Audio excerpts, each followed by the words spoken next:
gente tem, então, como eu falei no vídeo passado, o método teste 7 ele é suscetível à sorte, então ele testa apenas com uma fração da amostra. Então, às vezes, você não consegue um resultado tão bom, tipo, um resultado que reflita também tanto o mundo real, que às vezes vamos supor que por sorte você escolheu as melhores instâncias. E aí você tem outras alternativas. Você tem um método leave one out, ou seja, retire um. Então, dado que você tem uma amostra de N instâncias, você faz N combinações de treino e teste, ou seja, você vai fazer combinações que você vai retirar uma instância. Essa instância vai ser o teste e o resto vai ser o treino. Ou até uma instância vai ser a validação e outro teste. O grande problema, a validação nem dá para fazer isso, né? Mas assim, o grande problema das N ser o treino e uma instância ser o teste, além de tudo, você não consegue, a performance, a média das N execuções, você vai ter uma média de resultados por fold muito grande, que você consegue fazer um teste de confiança, estatística. Eu não entro em dar, e você consegue usar a amostra completa, mas é muito custoso usar N execuções. E lembrando, se você tem a validação, seria você dividir a validação em treino e validação também. Mas o leave one out não seria tão bom, porque se você tem N combinações e cada combinação você tem um conjunto de treino que é N-1 e teste que é 1, você acaba sendo muito custoso fazer N execuções do mesmo método. E aí você tem uma outra metodologia que é a validação cruzada de k-partições. Usando só treino e teste, a ideia é a seguinte: você divide aleatoriamente os dados em k-partições, fazer k iterações utilizando k-1 as partições, e o resultado é calculado pela média das execuções. A ideia é justamente essa aqui, ó. Você tem 5 partições aqui, então 5-fold cross-validation, 5-fold cross-validation, que a gente fala em inglês. Eu uso o inglês, que é muito usado o inglês para isso. Então você tem 5 partições aqui, você dividiu em 5 partições. O amarelinho aqui é teste. Então o fold 1 vai ser essas 4 primeiras partições vão ser treino e a outra teste. De tal forma que o teste vai ser usado 5 vezes para toda a amostra, ou seja, você usou como teste toda a amostra. Então você consegue avaliar usando toda a amostra. Isso se você não precisar de avaliar nenhum parâmetro. Mas essa é a ideia quando você tem treino e teste, visão em treino e teste. Você vai ter 4 partições como treino e uma como teste, e você sempre vai variar essa variação de teste.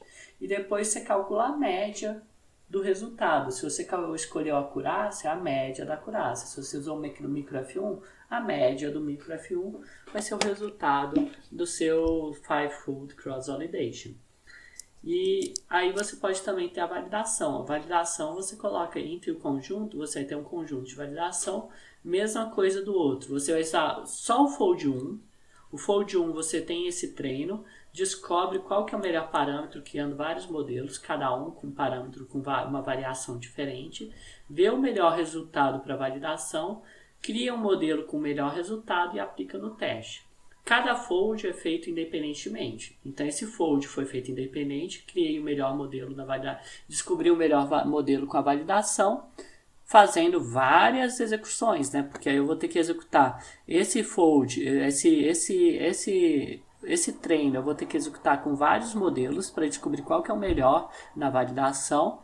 E depois que eu descobrir qual que é o melhor na validação, eu aplico o melhor no teste. Mesma coisa para cada fold, independente. Então, cada fold é independente um do outro. Eu calculo o resultado que ele me deu no teste para cada fold. E depois eu vou lá e calculo a média deles. Então, cada fold é independente, você consegue um resultado bacaninha para cada um. Então, isso é muito legal, que aí você tem um resultado para cada partição. Você conseguiu avaliar toda a amostra, de certa forma, se vocês forem ver aqui. Então, é muito bom a validação de cruzada para fazer isso. E o que acontece? Em testes estatísticos, você tem que quer comparar seu método com outro método. Quando você tem que comparar dois métodos, você tem várias medições desse método. E aí, com várias medições desse método, você consegue saber se um método é melhor que o outro. Por que você não pode só uma medição? Porque só uma medição você pode, por sorte, ter acertado. Então, se você tem 5 medições Isso é o mínimo, por exemplo, no teste estatístico T, para você conseguir avaliar se um método é melhor ou outro. E tem outras questões estatísticas envolvidas nisso, se se a distribuição é normal, e etc., dos resultados, mas geralmente se usa o teste T para avaliação. E aí você tem o que? Você tem, por exemplo, para cada fold você tem um resultado. Então, vamos supor, eu estou testando aqui o meu método 1, meu método KNN, e depois eu calculo minha árvore de decisão, faço a mesma coisa. Eu quero comparar qual que é o melhor, minha árvore de decisão ou meu KNN para esse problema. Aí o que eu faço? Eu tenho minhas medições para a árvore de decisão, tenho minhas medições para KNN, e aí depois eu calculo o teste T para ver se eles foram empatados estatisticamente ou não. Pode ser teste T, tem outros testes também que podem ser usados, a gente não entra muito na parte estatística, mas a ideia muito é essa, para você tentar comparar se um método é melhor que o outro. E aí você também tem, às vezes assim, aqui é quando você consegue uma validação, mas vocês concordam que a gente fez a validação só com uma parte do teu treino? E às vezes se o teu dataset é muito pequeno, você tem o mesmo problema que você teve para avaliar o teu teste. Então, para avaliar tua validação, você usou só uma parte do treino. Então, o que você pode fazer também é para cada fold, você tem os 4 partições de treino, e aí a validação do fold 1 para você testar um parâmetro de K, por exemplo, K igual a 5 do nosso KNN, desculpa que aqui ficou K folds e KNN com K, né? Mas é porque K é muito padrão para usado para folds e KNN o K também. Mas vamos supor que o K, agora eu estou falando dos K vizinhos mais próximos do KNN, eu quero testar vários Ks. Então eu testo para o K igual a 5 do KNN. Avalio, faço uma validação do fold 1 com K igual a 5, K igual a 6 eu faço também uma validação cruzada dentro do treino. Para quê? Para saber se para cada K meu eu tenho que rodar isso tudo.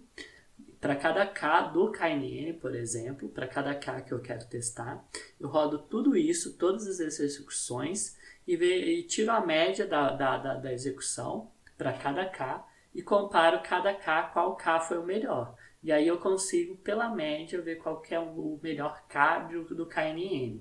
Isso é interessante também se fazer. Então, a ideia é bem parecida.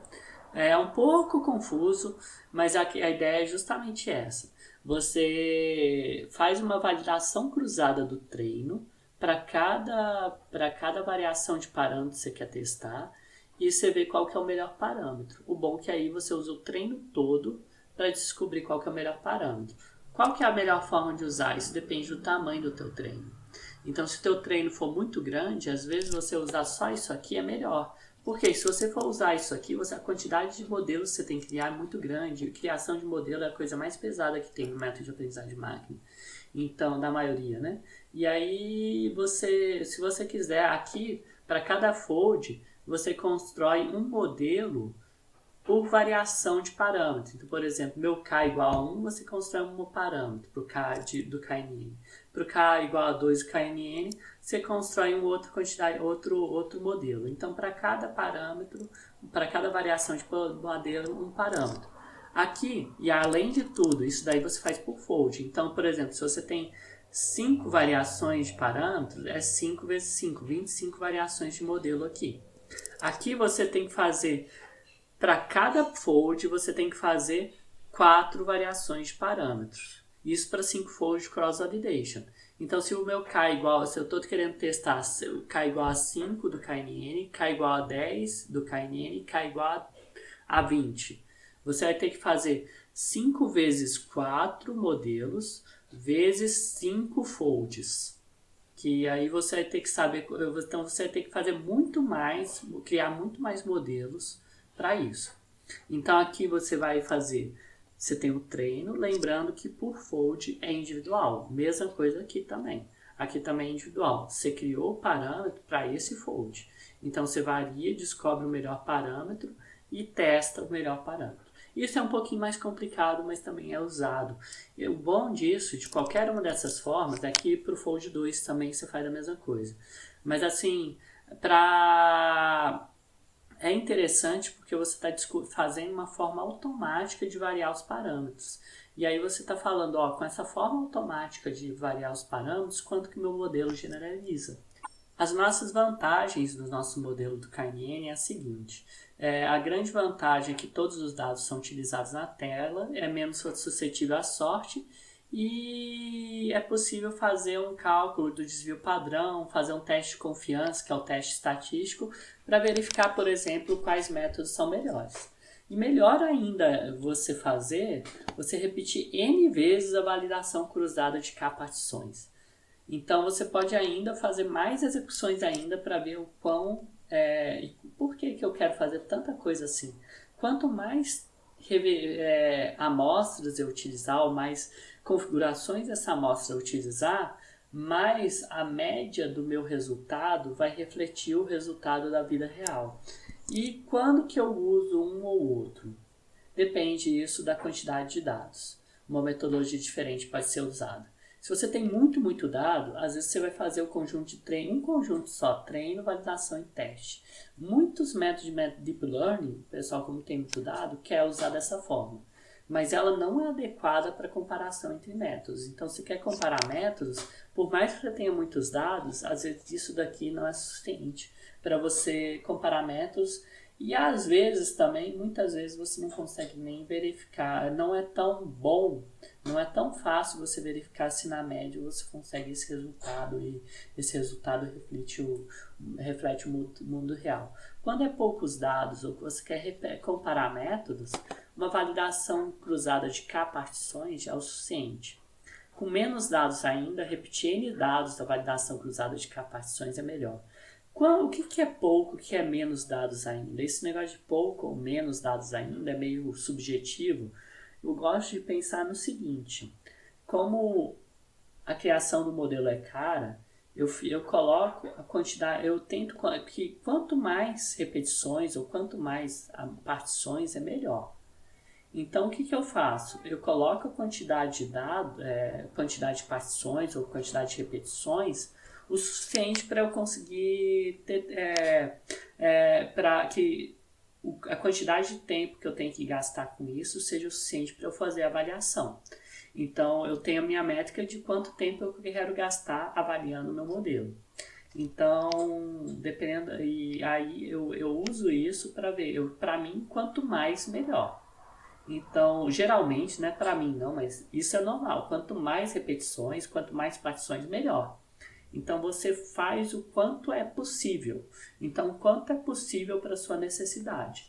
Então, quanto mais partições melhores, quanto mais repetições das K-partição melhor. Geralmente é muito usado aumentar muitas 10, fazer 10 partições e tal, e deixa manter por aí.